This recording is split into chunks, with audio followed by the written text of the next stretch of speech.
Once upon a time, in a very small village, Umuha, nestled between two cities, there lived a lady named Ifechi.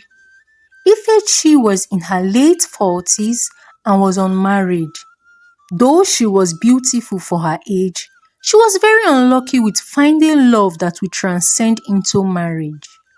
This made Ifechi a laughingstock in the whole village, as everyone believed that probably she was too selective at her prime, reason why she was probably still single at age 48. Though Ifechi had other sisters who were way younger than her, but they were all married and living happily in their husband's house.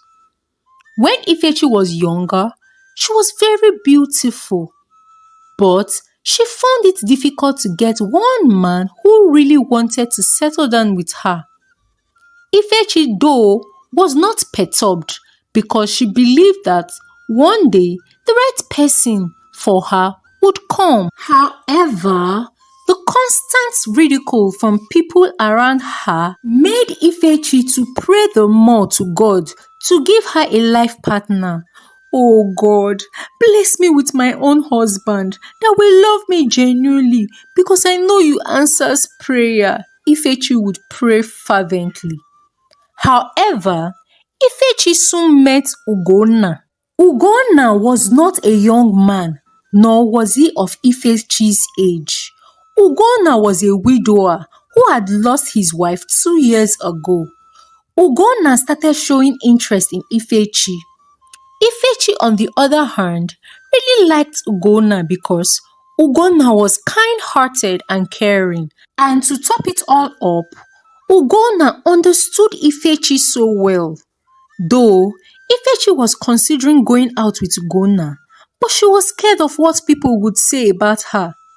Dating a man who was 20 years older than her. Plus, Ugonna had grown-up children who she felt would disapprove of their union. But soon, Ifechi was madly in love with Ugonna, and she decided that she would choose her own happiness other than what people would say. After all, they have always been talking all these years she had been single. So, when Ugonna pleaded with her to marry him, Ifechi obliged because of course she was already in love with Ugonna. But what about your children? How are they going to feel about our union? Ifechi asked Ugonna, feeling concerned. Do not worry about that. I have already informed them and they are very cool with it, Ugonna assured Ifechi. Ugonna had 4 children, of which 3 lived in the same city, that is, Chinenye, Ugonna's first daughter, and his 2 sons were living in the same city, while Ugonna's last daughter lived in a different city far away from them.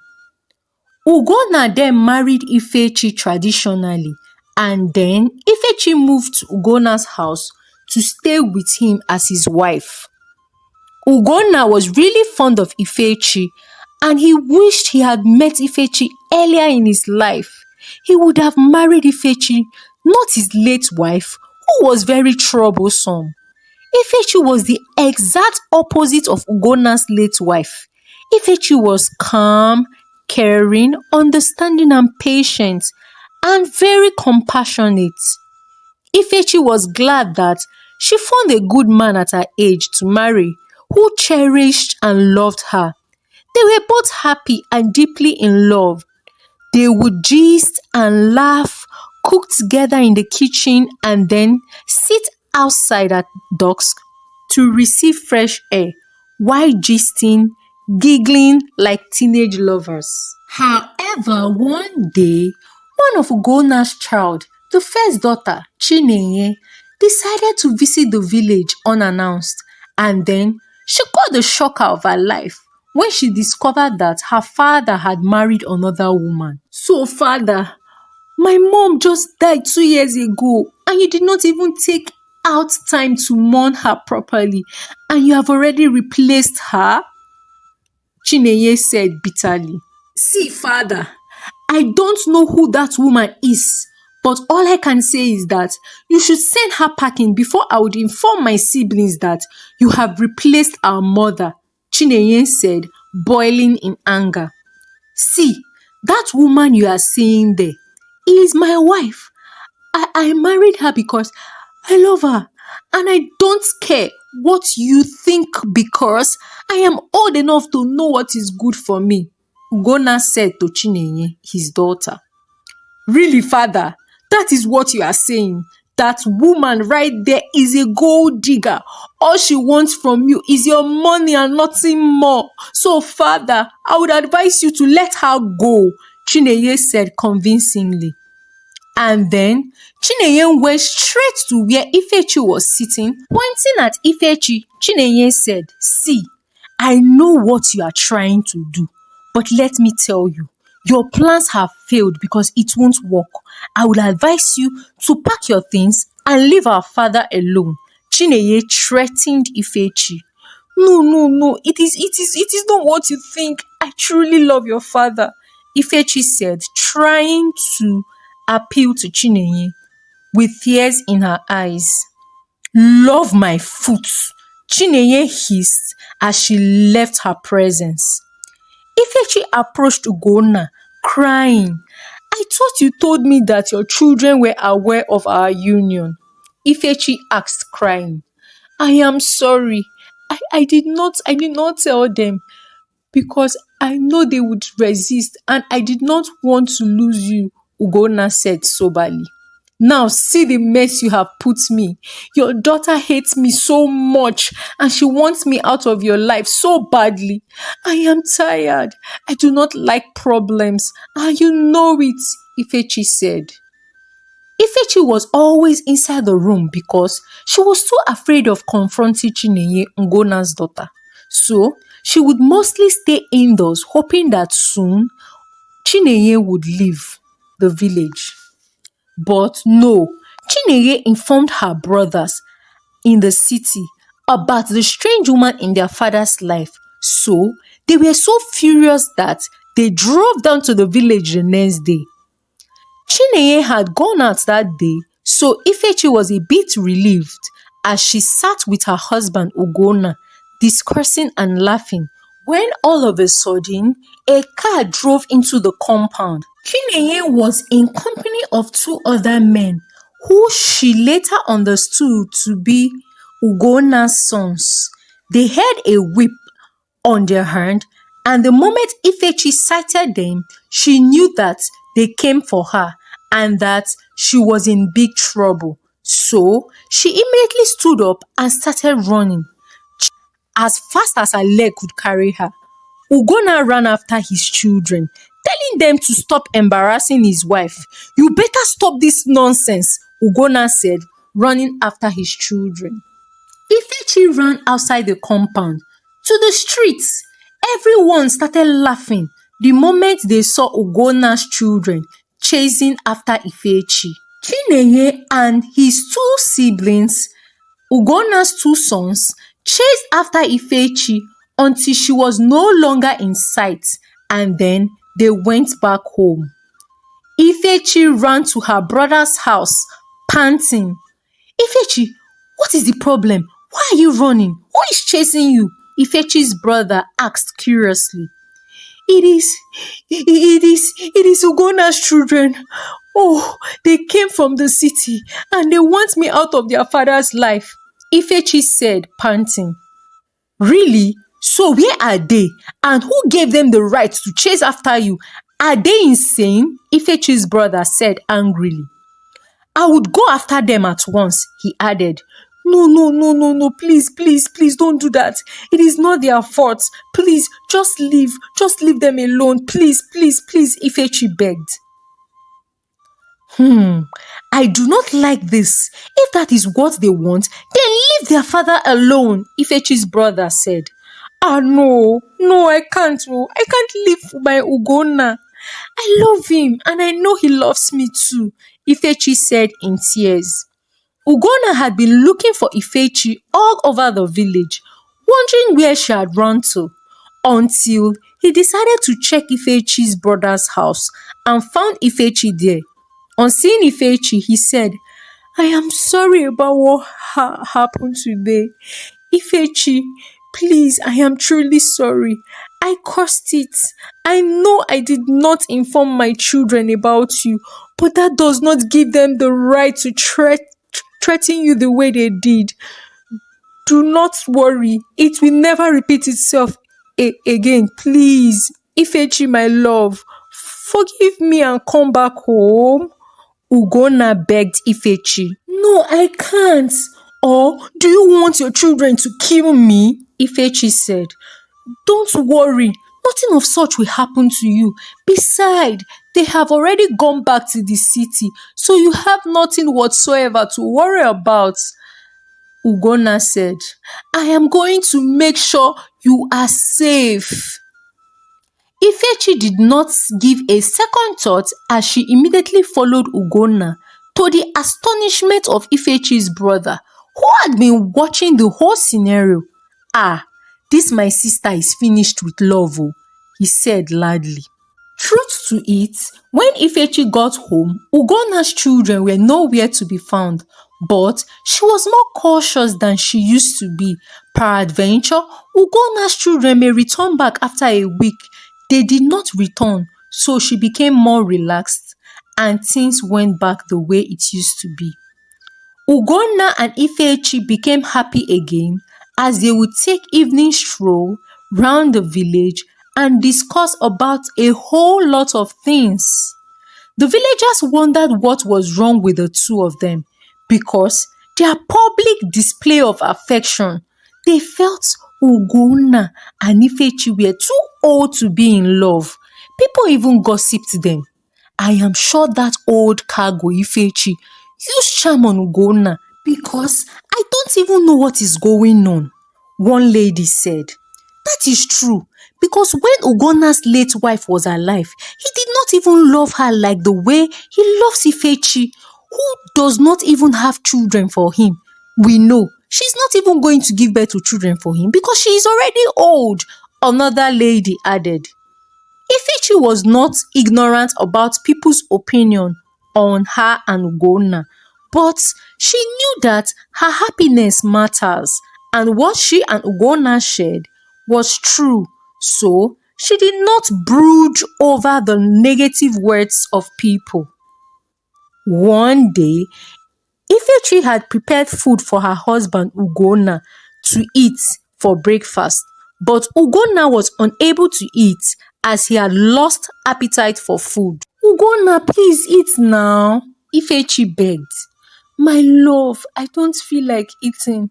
My mouth is bitter and the aroma of the food is nauseating," Ugonna said. Immediately, Ifechi knew that Ugonna was showing signs of sickness, which really got her worried. So, she had to feed Ugonna by herself so that he can have something in his stomach. After some days, Ugonna's health drastically deteriorated. Ifechi got really scared. She had no choice but to inform her stepchildren, that is, Ugonna's children, about their father's sickness. She called Chinenye, the first daughter, on phone to inform her, "If anything happens to our father, just know that you will not go scot-free. Our father has been healthy until you decided to force yourself into his life," Chinenye said as she hung up the phone. Ifechi started crying because she knew what Chinenye and her siblings would do to her if anything happens to Ugonna, because the last encounter she had with them was not palatable. Plus, she loved Ugonna so much that she just can't imagine how her life will be so lonely and miserable without him. Ifechi had to take Ugonna to the hospital that was miles away from their home to see if Ugonna would get any better. Ifechi was always by the bedside of Ugonna, hoping that Ugonna would get better. She would quickly rush home in the morning to prepare food for Ugonna after spending nights in the hospital. Ugonna was so weak that he could barely say a word. He would just stare at Ifechi, wondering how she was feeling and hoping he would get better and things go back to normal. Ugonna's hospital bills were overwhelmingly high for Ifechi to afford. She had gathered all she had to sort the last bill, and the doctor informed Ifechi that if she does not pay up the bill, they would have to stop Ugonna's treatment. No, no, please, please don't do that. I will get the money and pay up, Ifechi pleaded with the doctor. Ifechi immediately ran to her brother to please help her and lend her some money. Sister, I don't have such money to give you, and beside, where is Ugonna's children? Tell them to pay their father's hospital bill, Ifechi's brother said. I tried calling, but the response was not encouraging, Ifechi said. But you know he is my husband. I can't lose him, Ifechi begged. It was clear that the only option Ifechi had was to call her stepchildren. She had no choice but to call. Chinenye, please, your father is dying and the doctor said they will stop treatment if the bills are not cleared. Please help me beg your siblings, Ifechi pleaded. Oh, now I see what you want. You want money. And you decided that you would make our father sick to get what you want, right? See, let me tell you, your plans has failed, okay? You will not get a dime from us. Though Ugonna's children were rich and doing well in the city, they did not send Ifechi any money to take care of his hospital bills, as they felt she was lying. Ifechi was exhausted with all that was happening and prayed that a miracle would happen because she did not know what else to do. Ifechi had returned from the hospital that evening to get a change of clothes when she heard a knock at the door. She wondered who was at the door. When she opened the door, she saw a young lady. Please, how can I help you? Ifechi asked. And who are you? The young lady replied curiously. Okay, I am Ego, Ugonna's last child. The young lady introduced herself. Oh, you're the one that stay in that city, Ifechi said. How did you know? Ego asked, wondering how the strange woman knew about her. Oh, I am Ifechi, your father's wife, Ifechi said, not sure how her response would be. Really? Ego hugged Ifechi passionately. I know. My siblings mentioned that my dad was with one strange woman. They spoke so badly of you. But honestly, you seem to be a very chill and nice person, Ego said, smiling. Thank you so much, Ifechi replied, feeling relieved for the first time in a long while. Okay, so where is my daddy? I have been trying to reach him for a while now, but I can't seem to get through to him. So, since I was on a long break, I decided to come down to the village and see him. I haven't seen my dad for the past 3 years now, Ego added. Your father is seriously sick. He's in the hospital. I only came to get some clothes. Reason why you were lucky to see me, Ifechi said in tears. Really? Please take me to go see him immediately. Ego and Ifechi immediately went to the hospital. Ego wept badly on seeing the condition of Ugonna, her father. So what is the doctor saying? Ego asked Ifechi. Ifechi explained all that the doctor said. What? So why have the bills not been paid? Ifechi told Ego that she had exhausted all that she had and had called Chinenye to assist her with money, and how she vehemently refused. What? To think that I was not even aware. I have been sending money to Chinenye to send to daddy because we contribute money every month for our father's welfare and upkeep. Ego was more heartbroken. Hearing what her siblings had done to Ifechi, she immediately called Chinenye, her elder sister. You are a very wicked person. Why will you treat our father and his wife like this? Daddy is very sick, and Chinonye, let me tell you, if anything happens to our father, you won't like it at all, oh, you wicked soul. How did you know Daddy is sick? Chinenye asked. Because I am in the hospital with Daddy right now. That was when Chinenye knew that it was true all along that her father has been sick. Ego paid all the hospital bills and told the doctor to do their best and make sure her father was well. Ego and Ifechi stayed in the hospital with Ugonna. One day, Ego told Ifechi to go home and rest. You have tried. Please go home and rest. Do not worry. I will stay with my father, Ego said. Ego, I know that you care so much, but I can't afford to leave my husband in the hospital. I will not be able to sleep at home. Please, I need to stay too with him. Ifechi said. Ego knew that Ifechi loved her father deeply, and she was glad that her father had someone who cared for him so much. Thank you for all you do, Ego said as she hugged Ifechi. Ugonna started recovering gradually and could not speak, and at least let out a smile. Soon, Ugonna got better and was discharged from the hospital. One day, Ugonna, Ifechi, and Ego were seated at the sitting room when they had a knock at the door. Ego offered to go open the door. When she opened, it was Chinenye and her brothers that were at the door. On sighting them, Ifechi stood up, about to run, but Ugonna stopped her.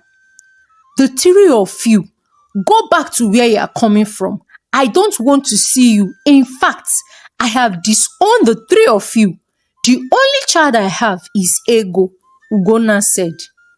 Immediately, Chinenye knelt down together with Ugonna's two sons, begging, Father, we are sorry, please, forgive us, please, Father.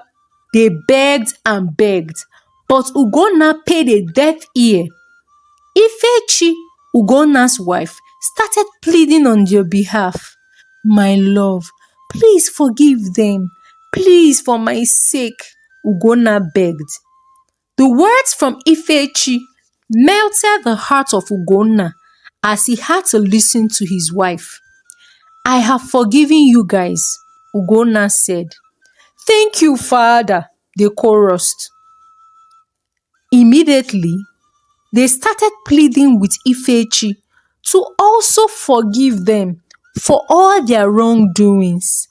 Ifechi was too kind-hearted not to forgive. She forgave them as she was glad that Ugonna's children finally came around. Ugonna and Ifechi lived happily ever after. Truly, the heart wants what it wants. Love has nothing to do with age. Thank you for watching the story. Tell me what you've learned in the comment section and where you're watching this video from. Subscribe and like this video, please, and share this video to your loved ones. Until I come your way again, for now, from me, it is bye.